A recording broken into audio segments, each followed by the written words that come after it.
सभी मसीही भाई बहनों को यीशु के नाम में शालोम, प्रेज द लॉर्ड, जय मसीह की। और प्रभु यीशु मसीह में आपका भाई जेम्स आप सभी का इस बाइबल अध्ययन कार्यक्रम में एक बार फिर से बहुत बहुत स्वागत और परमेश्वर का धन्यवाद करते हैं। मेरे प्यारे भाई बहनों, हम अध्ययन कर रहे हैं निर्गमन की पुस्तक का और एक छोटी सी प्रार्थना के साथ आज के अध्ययन को हम शुरू करेंगे। हालेलुया, धन्यवाद पिता परमेश्वर, धन्यवाद करते हैं आपके अद्भुत रीति वाले प्रेम के लिए जो आपने अपने इकलौते पुत्र को देकर हम सभी पर प्रकट किया। धन्यवाद करते हैं महान पिता परमेश्वर आपके अनुग्रह, आपके महान प्रेम, आपकी तमाम आशीषों के लिए। धन्यवाद करते हैं इस बाइबल स्टडी प्रोग्राम के लिए जिससे हम आपके वचनों का अध्ययन करने पा रहे हैं और अपनी आत्मिक उन्नति करने पा रहे हैं। होने दे महान पिता परमेश्वर, आज के अध्ययन में पिता परमेश्वर पवित्र आत्मा हमारी सहायता, मदद, अगुवाई करे, सत्य के वचन सत्य रीति से सिखाए ताकि हम परमेश्वर आपके ग्रहणी योग्य बने पाए। पिता परमेश्वर, सारी व्यवस्थाओं को, रिकॉर्डिंग किए जाने को, वचनों को समझने और समझाए जाने को, हर एक बात को पिता परमेश्वर हम आपके धर्ममय दाहिने हाथ में सौंपते हैं। आप हमारी मदद और अगुवाई कीजिए। सारा आदर देते हैं, सारी महिमा देते हैं और इस प्रार्थना को अपने उद्धारकर्ता प्रभु यीशु के सामर्थी और पवित्र नाम में मांगते हैं, आमीन। एक बार फिर से आप सभी का स्वागत है। हम अध्ययन कर रहे हैं निर्गमन की पुस्तक का और अब समय है कि हम उसके 32वें अध्याय पहले वचन से आगे का अध्ययन करें। मेरे प्यारे भाई बहनों, यहाँ इस 32वें अध्याय में हम सोने के बछड़े को बनाकर उसकी उपासना करने का वर्णन देखते हैं। यहां पर हम देखते हैं पहले वचन से, जब लोगों ने यानी कि इजरायलियों ने देखा कि मूसा को पर्वत से उतरने में देर हो रही है, तब वे हारून के पास इकट्ठा होकर कहने लगे, अब हमारे लिए देवता बना जो हमारे आगे आगे चले, क्योंकि उस पुरुष मूसा को जो हमें मिस्र देश से निकाल ले आया है, हम नहीं जानते हैं कि उसका क्या हुआ। मेरे प्यारे भाई बहनों, यहां पर हम देख रहे हैं कि मूसा सिने पर्वत पर है और परमेश्वर वो सारे विधि विधान सब कुछ उन्हें वहां बता रहे हैं और सारी चीजें समझा रहे हैं। और इस बात में जब मूसा को वहां देर होती है तो यहां हम देखते हैं कि इजरायली जो एकदम से इतने कुड़कुड़ाने वाले और इतनी जल्दबाजी में रहते थे, उन्होंने ये समझ लिया कि मूसा अभी तक नहीं आया है, तो लगता है मूसा को कुछ हो गया है। और इस कारण से वो लोग वहां हारून के पास आकर के ये दबाव बनाने लगे कि भाई अब हमारे लिए कोई देवता बना। मेरे प्यारे भाई बहनों, यहां पर हम केवल ये एक वचन देख रहे हैं कि जब इजरायली लोग कुड़कुड़ा रहे हैं, इजरायली लोग हारून के ऊपर कुड़कुड़ा रहे हैं कि नहीं अब मूसा नहीं आएगा, मूसा का हमें अब कुछ नहीं पता है, तू हमारे लिए देवता बना, हमारे लिए सारी देवता बना। और हम यहां देखते हैं कि काफी वहां पर हंगामा हुआ होगा, काफी वो लोग निरंकुश हुए होंगे, काफी वहां उपद्रव हुआ होगा। तब यहां पर हम देखते हैं कि दूसरे वचन में हारून उन लोगों से कहते हैं कि ठीक है, तुम्हारी स्त्रियों और बेटे बेटियों के कानों में जो सोने की बालियां हैं उन्हें उतारो और मेरे पास ले आओ।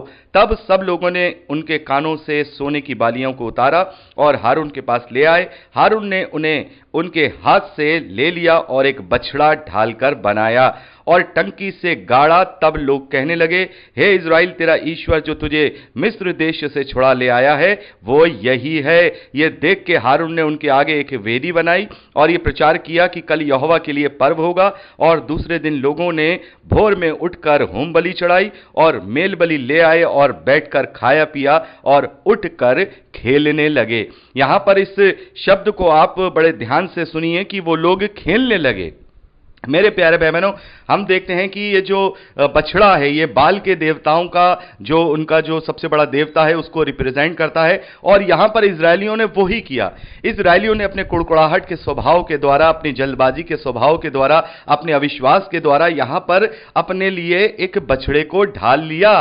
मेरे प्यारे भाई बहनों, इस बात को हम रोमियो की पत्री उसके पहले अध्याय उसके 18वें वचन से लेकर के 32वें वचन तक पढ़ते हैं कि परमेश्वर ने अपने विषय का ज्ञान प्रत्येक मनुष्य के मन में दिया है, लेकिन उसने अपनी बुद्धि में फंस करके उसकी महिमा को नाशवान सृष्टि को दे दिया, ना कि उस सृजनहार को जिसके वो योग्य था। और यहां पर हम देख रहे हैं कि इतनी सारी बातें इन लोगों के साथ घटित हो रही हैं, वो सारी चीजें देख रहे हैं। इतने सारे आश्चर्य कर्मों को देखने के बाद भी यहां पर हम देख रहे हैं कि वो लोग इस प्रकार के कार्य कर रहे हैं। क्यों? क्या उन्हें ईश्वर से मतलब था? नहीं। जैसा कि पौलुस कहते हैं कि अंत के समय में ऐसे लोग होंगे जो अपनी कानों की खुजली मिटाने के लिए अपने लिए उपदेशकों को बटोर लेंगे, यानी कि जो उन्हें अच्छा लगेगा वो लोग उसे फॉलो करेंगे और उसके पीछे जाएंगे। तो यहां पर जो देवता को ढाल करके ये लोग जो उसकी पूजा कर रहे हैं, क्या कर रहे हैं? वहां पर ये लोग खेल रहे हैं, वहां पर ये लोग व्यभिचार कर रहे हैं, वहां पर ये लोग मदिरापान कर रहे हैं, वहां पर ये इंजॉय कर रहे हैं। यानी कि इन्हें परमेश्वर भी वो चाहिए जिसमें ये दुनियावी अपनी शारीरिक अभिलाषाओं को पूरा कर सके। बहुत सारे ऐसे मान्यताएं ऐसी हैं जिसमें केवल शारीरिक अभिलाषाओं को ही बल दिया जाता है। ये वो सारी चीजें हैं जो शैतान के द्वारा इस धरती पर लोगों को भरमाए जाने के द्वारा दी जाती हैं। यहां पर उनका मतलब यह नहीं है कि वो किसी परमेश्वर को चाहते हैं, वो किसी परमेश्वर को नहीं चाहते हैं, बल्कि वो अपने आप को धोखा दे रहे हैं कि हां, हम एक ऐसे परमेश्वर की ही आराधना करेंगे जिसके सामने हम खेलें कूदें और हम वहां पर व्यभिचार करें और सारी चीजें करें। तो यहां पर हम देखते हैं कि बहुत ही वहां एक अलग सा माहौल हो रहा था। और अभी हम आगे पढ़ेंगे कि वहां पर मूसा देखते हैं 17वें वचन में हम देखते हैं कि जब यहोशू को लोगों के कोलाहल का शब्द सुनाई दिया तब उसने मूसा से कहा, छावनी से लड़ाई का सा शब्द सुनाई देता है। यानी कि एक बहुत ही हो हल्ला हो रहा है, बड़ा ही हो हल्ला हो रहा है, हो हाँ हाँ ही और अलग अलग गाने और ये सब बातें वहां पर हो रही हैं। बड़ा ही एक दूसरे के साथ वहां पर अलग तरीके का अश्लीलता वाला एक पूरा माहौल बना हुआ है। तो इन्होंने जो बछड़ा ढाला है वो इसलिए नहीं ढाला है कि इन्हें परमेश्वर की जरूरत थी, बल्कि ये अपने आप को धोखा देकर ऐसे परमेश्वर की गणना कर रहे हैं जो परमेश्वर, जो सोने का बछड़ा इनकी अभिलाषाओं को पूरा करे, इनके हुल्लड़ को पूरा करे, इनके एंटरटेनमेंट को पूरा करे। तो वो परमेश्वर की आराधना नहीं कर रहे हैं, वो एंटरटेनमेंट कर रहे हैं। और हम मसीह विश्वासियों के प्रारूप से देखें तो हम देखते हैं आजकल ऐसे बहुत सारे कलीसियाओं में होता है कि लोग केवल आराधना स्तुति पर ही बल देते हैं। और आराधना स्तुति जब वहां पर की जाती है तो इस तरीके से रिप्रेजेंट किया जाता है कि जैसे कोई शो ऑफ हो रहा है। जब दाऊद आत्मा में होकर के परमेश्वर की आराधना स्तुति करा करता था, वीणा वाद्य सब बजाया करता था, तो वो ये नहीं सोचा करता था कि कोई मुझे देख रहा है या कोई मुझे देखेगा, या वो एक परफॉर्मेंस नहीं दिया करता था। वो ऐसे किया करता था, आत्मा में होकर वो इस प्रकार से पूरा मगन होकर के परमेश्वर की आराधना स्तुति करता था। अभी हम आगे पढ़ेंगे, जब वाचा का संदूक को वापस लाया जाएगा तो उसके आगे आगे दाऊद बेसुध होकर आत्मा में नाचता जाएगा और उसके लिए अद्भुत रीति से गाता जाएगा। और वहां पर हम देखेंगे उसे ये भी नहीं होश रहेगा कि मेरा जो शरीर है उस पर कोई वस्त्र भी है। तो यहां पर हम देखते हैं कि लोगों ने भी अपने अपने लिए सब आराधना के तरीके ढूंढ लिए हैं। हां, आराधना की जाती है, वाद्य बजाए जाते हैं, वीणा बजाई जाती है, सारी चीजें उसके लिए परमेश्वर की आराधना स्तुति के लिए की जाती है, लेकिन वो किसी के परफॉर्मेंस के लिए नहीं होता, किसी के दिखाने के लिए नहीं होता।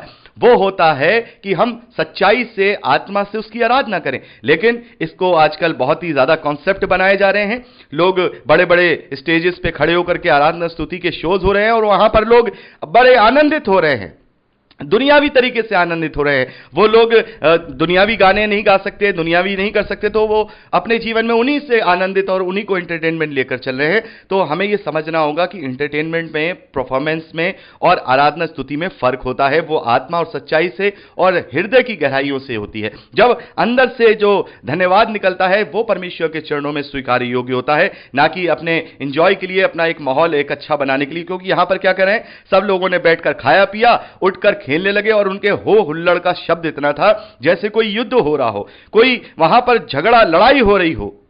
तो मेरे प्यारे भाई बहनों, इस प्रकार से इजरायलियों ने वहां पर एक सोने का बछड़ा ढाल करके अपनी अभिलाषाओं को पूरा करने के लिए परमेश्वर को ही वहां गढ़ लिया, जिसकी आज्ञा परमेश्वर ने मना की थी। और परमेश्वर ने साफ तौर पे कहा था कि तुम मेरी विधि विधान मानोगे। तो सारे के सारे इजरायलियों के जो पुरनइये थे वो आगे बढ़ करके बोले हां, हम मानेंगे, ये सारी चीजें मानेंगे। कहां गया उनका ये विश्वास, कहां गया? आगे देखते हैं 7वें वचन में, जब यहोवा ने मूसा से कहा, नीचे उतर जा, क्योंकि तेरी प्रजा के लोग जिन्हें तू मिस्र देश से निकाल ले आया है वे बिगड़ गए हैं।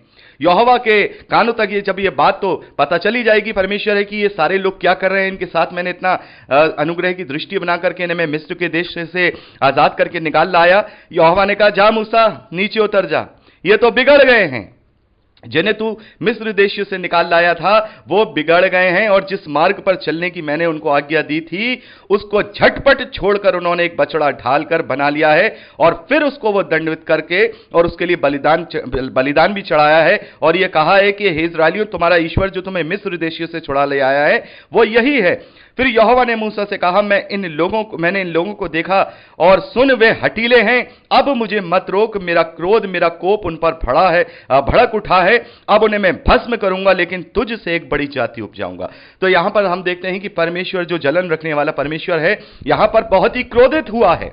बहुत ही कोप में है। अब उसका क्रोध बिल्कुल इस रीति पर है कि अब वो पूरे इजरायलियों को भस्म करने पर है, उन्हें नष्ट करने पर है। और वो मूसा से कहता है ठीक है, मैं इन्हें नष्ट कर देता हूं और मैं तुझ से एक नई जाति अपने लिए उपजाऊंगा, अपने लिए बनवाऊंगा। तो मेरे प्यारे भाई बहनों, यहां पर हम देखते हैं कि इस प्रकार से परमेश्वर का क्रोध, परमेश्वर का प्रकोप वहां पर जो इजरायली हैं उनके लिए भड़कता है, क्योंकि परमेश्वर की महिमा को अब वो लोग एक नाशवान बछड़े को दे रहे थे।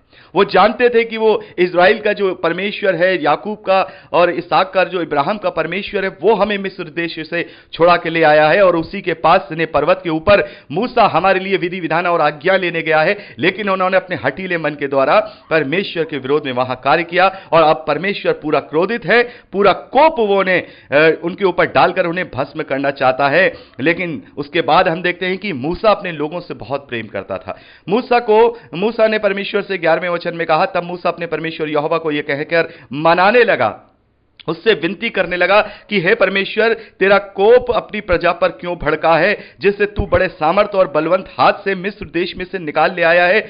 मिस्री लोग तो यह कहने पाए वह उनके बुरे अभिप्राय का अर्थात पहाड़ों में घात करके धरती से मिटा डालने की मनसा से निकाल ले आया है। तू अपने भड़के हुए कोप को शांत कर और अपनी प्रजा को ऐसे हानि पहुंचाने से फिर जा, यानी कि तू मत कर ऐसा। अपने दास इब्राहिम, इसहाक, याकूब को स्मरण कर, जिसने तूने अपने ही शपथ खाकर यह कहा था, मैं तुम्हारे वंश को आकाश के तारों के तुल्य बहुत करूंगा और सारा देश जिसकी मैंने चर्चा की है वह तुम्हारे वंश को दूंगा कि वह उसके अधिकारी सदैव बने रहे। तब यहोवा ने अपनी प्रजा को हानि करने से जो उसने मूसा से कहा था पछताया, यानी कि तब उसका क्रोध शांत हुआ।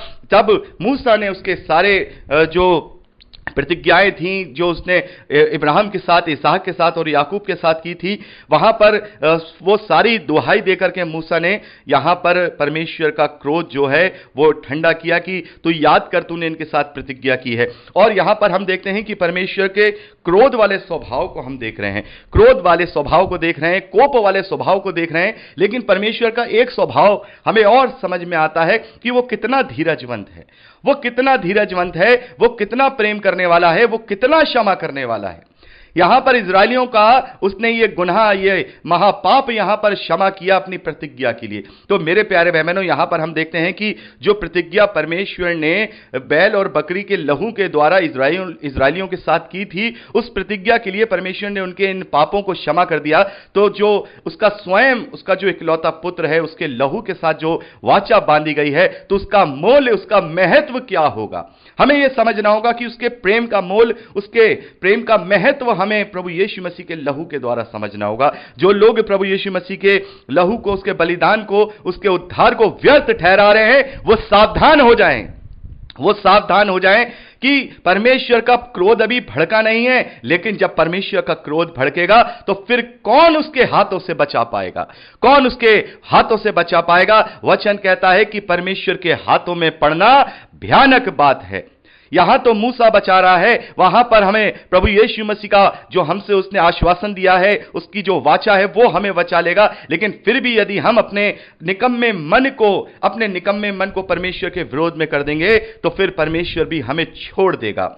रोमियो की पत्री 1 अध्याय 28वें वचन को अपने जीवन में बड़े ध्यान से लागू करिए क्योंकि परमेश्वर ने अगर हमें छोड़ दिया तो फिर अब हमें कोई भी बचाने का नहीं। और हम देखते हैं कि जब प्रभु यीशु मसीह एक बार हमारे लिए बलिदान हो गया और उसके बलिदान के द्वारा हमने अनंत काल के पापों का छुटकारा पा लिया है, यदि हम उसके बलिदान को व्यर्थ करेंगे तो फिर अब कौन हमारे लिए बलिदान करेगा। हमें समझना होगा परमेश्वर के क्रोध को, उसके धीरज को और उसके प्रेम को। पतरस कहते हैं कि परमेश्वर प्रभु यीशु मसीह अपनी प्रतिज्ञा के विषय में देर नहीं करता जैसा कि कुछ लोग समझते हैं, वरन धीरज धरता है कि सभी को मन फिराव का अवसर मिल सके। तो यहां पर परमेश्वर ने धीरज रखा और मूसा की जब बातों को उसने सुना तो उसका जो क्रोध था, उसका जो कोप था वो वहां शांत हुआ और उसने उस बात को स्मरण किया जो उसने उनके बाप दादाओं से, इसहाक से, इब्राहिम से और याकूब से की थी कि उनके द्वारा वो एक बहुत बड़ी जाति को उत्पन्न करेगा, बहुत उनका वंश, उस वंश को वो उस देश का, प्रतिज्ञा के देश का अधिकारी बना देगा। तब हम 15वें वचन में देखते हैं, तब मूसा मुड़कर साक्षी की दोनों तख्तियों को हाथ में लिए हुए, जो कि परमेश्वर ने अपनी उंगली से या हम कहें अपनी सामर्थ से स्वयं लिखी थी, पहाड़ पर से उतर आया। उन तख्तियों के इधर उधर दोनों ओर लिखा हुआ था और वे तख्तियां परमेश्वर की बनाई हुई थी और उन पर जो खोद कर लिखा हुआ था वह परमेश्वर का लिखा हुआ था। तब यहोशू को लोगों का कोलाहल यानी बड़ा ही हुल्लड़ सुनाई दिया। तब उसने मूसा से कहा, छावनी से लड़ाई का सा शब्द सुनाई देता है। उसने कहा, ये जो शब्द सुनाई देता है, ये जो आवाज सुनाई देती है, मूसा यहोशू से कहते हैं, ये तो ना जीतने वालों की है और ना हारने वालों की है, मुझे तो गाने का शब्द सुनाई पड़ता है। छावनी के पास आते ही मूसा को वह बछड़ा और नाचना दिखाई दिया। तब मूसा का क्रोध भड़क उठा और उसने अपनी दोनों तख्तियों को अपने हाथों से पर्वत के नीचे पटक कर तोड़ डाला। तब उसने उनके बनाए हुए बछड़े को लेकर आग में डाल के फूंक दिया और पीस कर चूर चूर कर डाला और जल के ऊपर फेंक दिया और इस्राएलियों को उसे पिलवा दिया। तो मेरे प्यारे भाई बहनों, यहां पर हम देखते हैं इस प्रकार से परमेश्वर को माफ कीजिएगा, मूसा का जो क्रोध इस प्रकार से वहां पर उनका हुल्लड़ देख के, उनका नंगापन देख के, उनका व्यभिचार देख के, उनकी सारी चीजें देख के उसका जो क्रोध भड़का, उसने वो जो व्यवस्था की तख्तियां थी, जो साक्षी की गवाही की जो तख्तियां थी, वो उसने पहाड़ पर से फेंकी और वो टुकड़े टुकड़े हो गई। तो यहां पर हमने 20वें वचन तक अध्ययन किया है कि यहां मूसा ने आकर उस बछड़े को जला दिया और जला करके उसने उसको नष्ट कर दिया है। और 21वें वचन से आगे का अध्ययन अब हम अगली रिकॉर्डिंग में करेंगे। प्रभु आप सबको आशीष दे। Praise the lord. जय मसीह की।